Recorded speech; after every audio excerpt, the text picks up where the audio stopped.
유튜브로 읽는 박정희 전기 3권 혁명 전야. 김종필 군복을 벗다.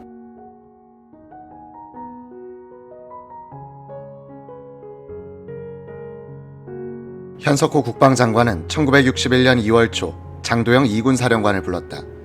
장 장군이 육군 참모총장을 맡아줘야겠소. 장도영은 의외라는 듯이 이렇게 사양했다고 한다. 3.15 부정선거 때 제가 2군 사령관이었고 이기붕 씨와 가까웠다는 것을 군내에서 다 알고 있습니다. 배석하고 있던 우이창 정무차관과 김업 사무차관이 장 장군 모처럼 부탁이니 이해하고 받으시오 라고 거들기도 했다. 장도영 장군은 그 전에 여러 경로로 총장 운동을 했는데도 그런 태도를 보였다. 국회에서는 이필선 의원이 특별법으로 처벌받아야 할 사람을 총장으로 임명한 것은 4.19 혁명 정신에 위배되는 일이 아닌가 하고 따졌다. 박정희가 다룰 수 있는 인물이라고 판단한 장도영 중장을 장면 총리가 육군 참모총장으로 임명한 것은 5.16 쿠데타를 스스로 부른 결정적인 인사였다. 많은 사람들이 예측했듯이 이한림 육사교장이 총장이 되었더라면 5.16 거사는 전혀 다른 결말을 보았을 가능성도 있다. 이한림은 장면, 현석호와 같은 가톨릭 신도였기 때문에 총장으로 유력시되었으나 1군 사령관으로 전보됐다. 이한림은 만주 군관학교와 일본 육사 유학생 때 박정희와 생활을 같이 한 동기였다. 청년 장교 시절부터 박정희가 혁명을 꿈꾸고 있는 것을 가까이에서 지켜보았다. 성격이 단호한 이한림은 위기 때 장도영 중장처럼 처신할 인물이 아니었다. 1군 사령관으로 부임한 직후 이한림이 서울에 들렀다. 부관이 오더니 육사 군수참모부장 백문대령이 집에서 기다리고 있습니다라고 했다. 원주 1군 사령부로 돌아오는 길에 집에 들렀다. 백대령은 박정희 군수기지 사령관 아래서 참모로 근무한 적이 있었다. 그는 망설이더니 말을 꺼냈다. 박정희 장군이 군 사령관을 만나서 할 말씀이 있다고 합니다. 시간을 내주셔야겠습니다. 이한림은 예상한 대로 그 이야기구나 하는 생각이 들었다. 그는 정색을 하고 말했다. 무슨 이야기인지 짐작이 가는 일이니 만나나 마나요. 그러니 내 말을 박 장군에게 전하도록 하시오. 박 장군이 지금 쿠데타를 하려고 하는 모양인데 하지 말라고 하시오. 민주정치가 선지 1년도 안 되었는데 이를 도와야지 딴 생각을 말라고 하시오. 그리고 쿠데타를 용납할 수 없다고 전하시오. 이한림은 따끔하게 주의를 주고는 일어서서 비행장으로 향하면서 서울에 있는 여러 정보기관이 적절히 대처하겠지라고 생각했다는 것이다. 20년 친구 박정희를 스스로 고발할 생각은 나지 않았던 것이다. 박정희가 대구로 내려간 뒤 본격적으로 쿠데타 계획을 짜고 있을 때 서울의 김종필 중령은 위기를 맞고 있었다. 1961년 2월 초 김중령, 석정선 중령이 헌병대에 붙들려가서 구속수사를 받기 시작했다. 1960년 말에 일단락된 16인 항명사건이 재조사되면서 김, 석 두 중령이 숨겨진 주모자로서 체포된 것이다.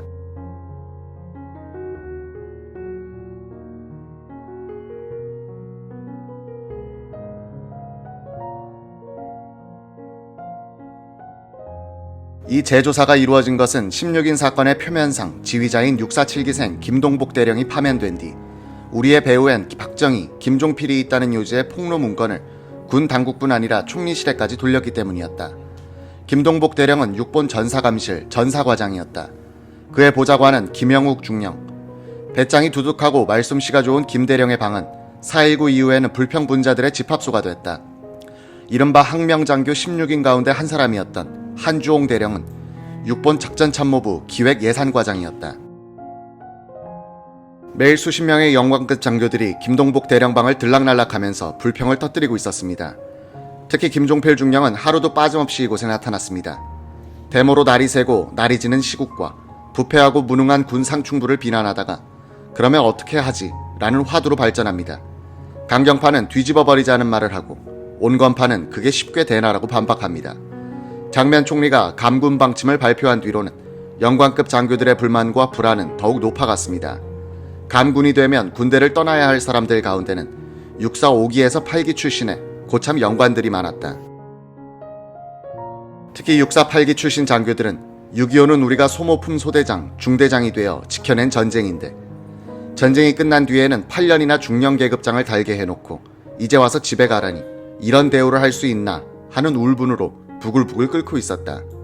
한주홍 대령은 6.25가 터졌을 때는 중대장으로서 8기 출신 장교들을 소대장으로 6명을 받았었다. 전쟁이 끝날 때 보니 생존자는 한 사람뿐이었다.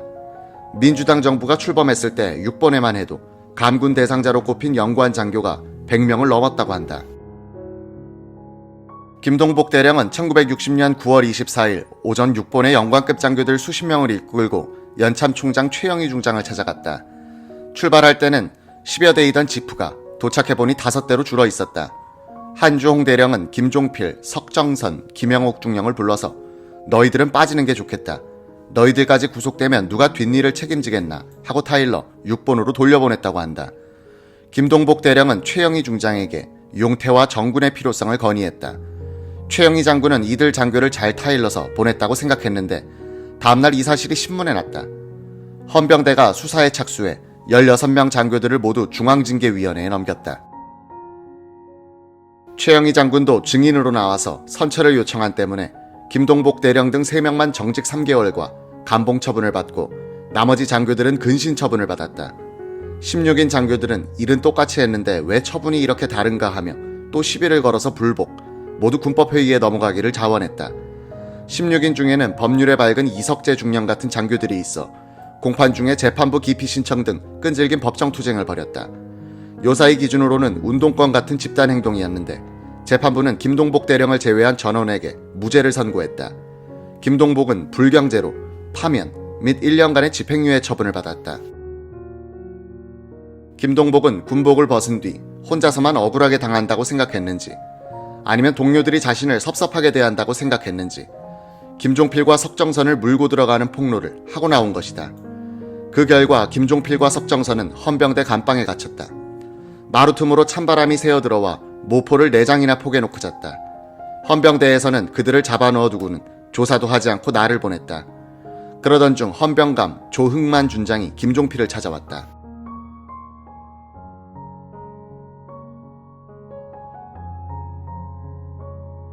헌병대 감방에서 수염이 검게 자란 김종필 중령에게 조흥만 헌병감이 말했다.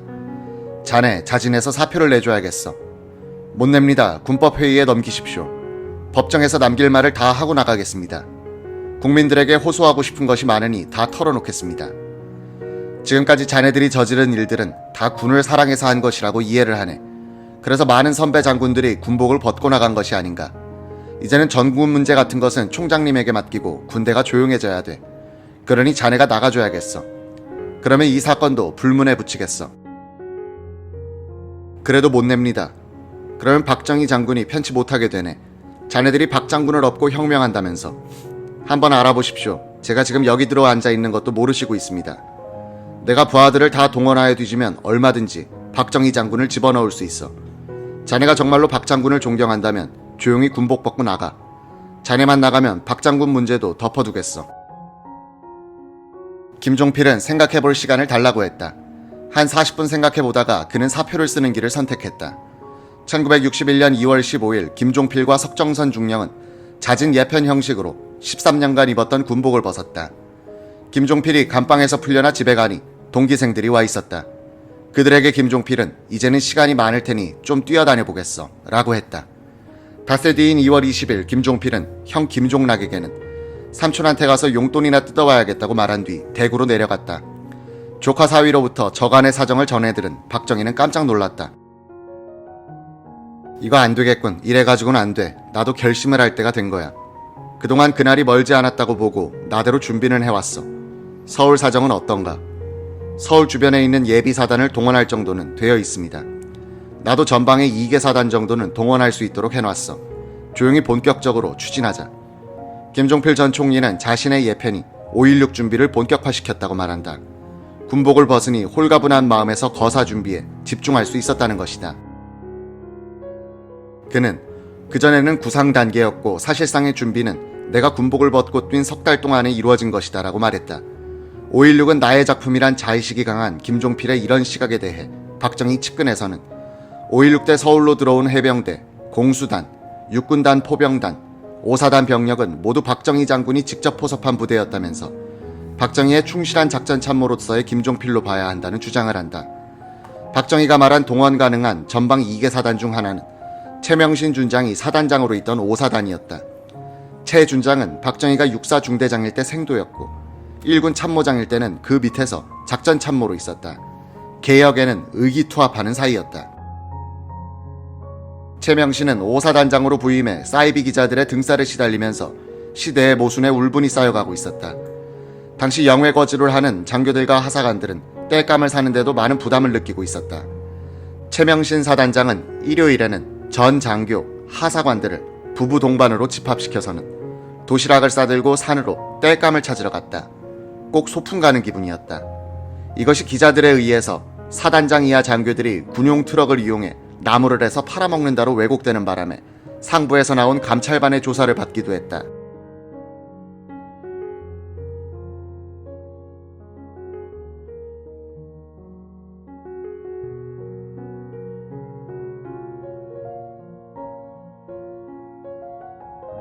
물을 먹여서 납품한 소를 적발해 업자를 혼내주었더니 이들이 상부에 투서를 하여 또 조사반이 내려왔다. 최명신은 하루가 멀다 하고 내려오는 조사에 진절머리가 나면서 4.19로 얻은 자유가 이런 것이란 말인가 하는 회의가 생겼다고 한다.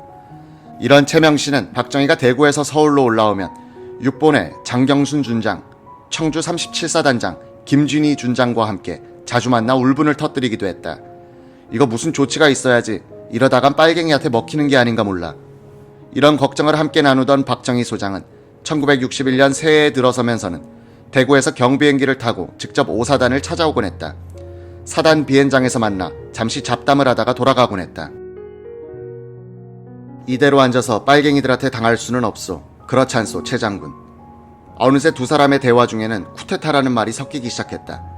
최명신 준장은 그러나 기름을 넣기 위해서 잠시 기착한 박정희가 순수한 우국 충정을 털어놓는 것이라고 생각하고 있었다. 2월 초순 어느 날이었다. 최명신은 박 장군으로부터 전화를 받았다. 착 가라앉은 목소리였다. 비행장에 나가니 황량한 활주로로 이내 더욱 춥게 느껴졌다. 박정희가 탄 L-19 경비행기가 착륙 선회를 하고 있었다. 최명신은 박정희를 비행장에 있는 비행대장실로 안내했다. 박정희가 무겁게 말을 꺼냈다. 이젠 방법이 없습니다. 개혁하지 않으면 북괴에 먹히고 맙니다. 일단 우리 군부가 주동이 돼 하루빨리 개혁의 길로 나가야 합니다. 벌써 8기생들 중엔 많은 움직임이 있소. 청년 장교들은 거사 시기를 앞당겨야 한다고 하는데 최 장군 생각은 어떻소? 안 됩니다. 쿠데타를 논의하는 거는 해방 이후 처음일 겁니다. 신중해야 합니다. 한국군이 미군 지휘하에 있다는 것을 잊어서는 안 됩니다. 자칫했다가는 미군과 충돌할 우려도 있습니다. 차라리 미국도 장면 정권 가지고는 안 되겠다고 생각할 때까지 기다리는 게 어떻습니까? 역시 장군이라 신중하오. 젊은 장교들이야 혈기만 왕성해가지고. 다음 달부터는 우리 사회가 또 시끄러워질 겁니다. 4.19 발발 1주년의 즈음에선 과격한 데모가 일어날 겁니다. 그렇게 되면 자연히 조건이 성숙되는 게 아니겠습니까? 그렇겠군. 시기는 차후에 의논하도록 합시다. 박정희의 포섭은 이런 식으로 진행됐다. 사전에 시간을 두고 자주 만나 잡담을 하는 척하면서 상대의 시국관을 확인한 다음 결정적인 말을 꺼내는 것이었다.